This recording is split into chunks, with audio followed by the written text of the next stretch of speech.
Hello, YouTube.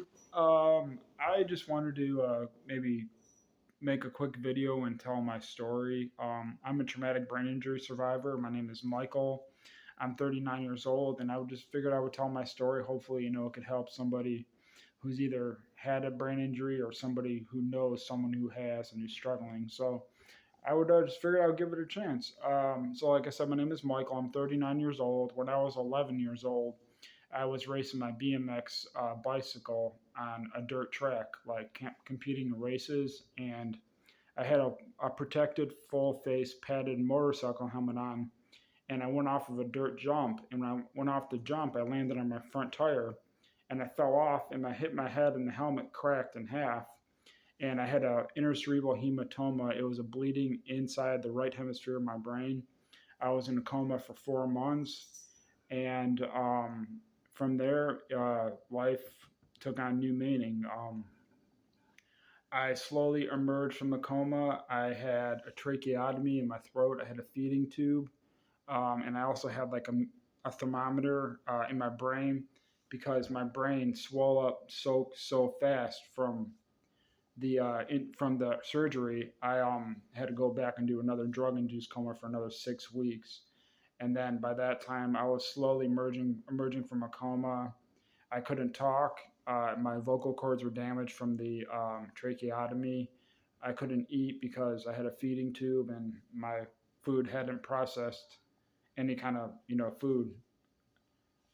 I'm sorry. I mean, my stomach didn't process any kind of food, so it was pretty bad. And then after that, they sent me to a rehabilitation center in Squirrel Hill, Pennsylvania, and I was still trying like emerging from a coma at that point. They tried to get me to walk and stuff. I couldn't walk. I was still in a wheelchair.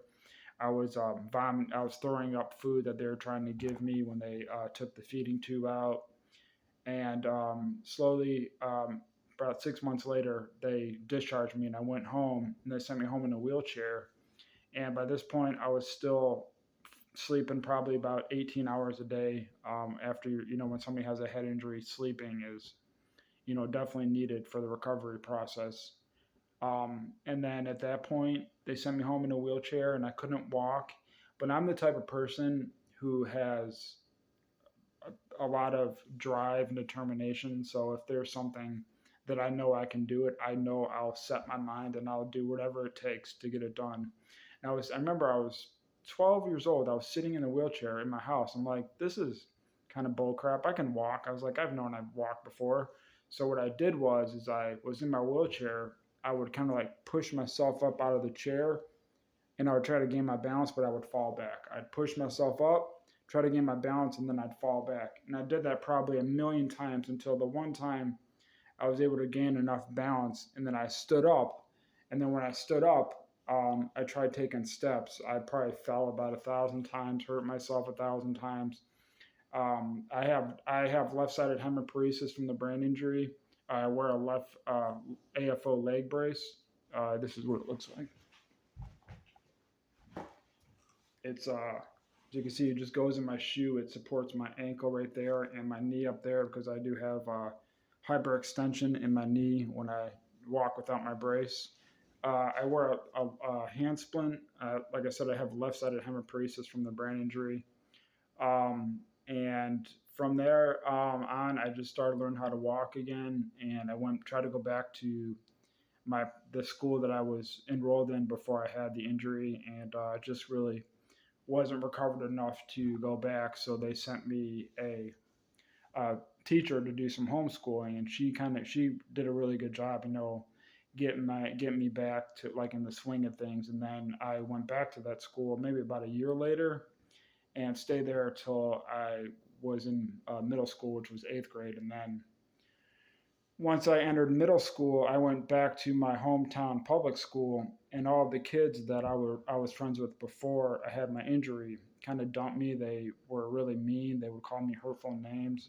They would call me Gimper, cripple, bloody brain, disabled, whatever. A lot of hurtful names, and that was really difficult on me. I would try to walk through the cafeteria holding my lunch tray with one hand. They would knock it the lunch tray out of my hand. I would spill milk everywhere. They would kick my left leg.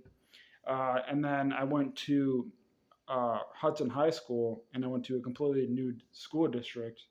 I didn't know anybody there, and it was pretty much the same thing. A lot of people were just giving me a hard time about, my injury and whatnot. And I graduated from Hudson in 2003. After that whole debacle of being treated horrible, I got my driver's license when I was 18, and I drove for about 10 years. Unfortunately, because of the injury, where the injury was located, I have left vision field peripheral cut. So unfortunately, I started having a lot of car accidents, and we were trying to figure out why it was happening. Then they did a vision check, and they determined that the injury over time developed the left field peripheral vision cut. So I don't drive. I'm comfortable with that. It sucks, but it's one of those things. And let's see here.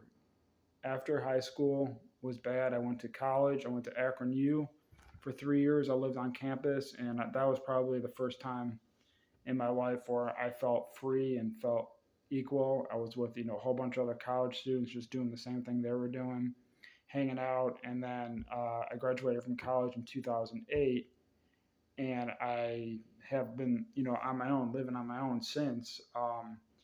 And what I wanted to show was how I live my life daily, doing the daily activities I need to do and I want to do, with only use of my left hand, or with the use of just my right hand.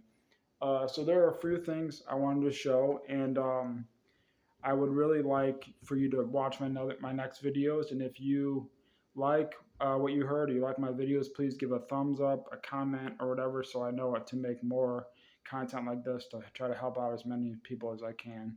So thank you very much for listening, and I will have the other videos of how you can do various things with one hand, or with a disabled hand or limited movement.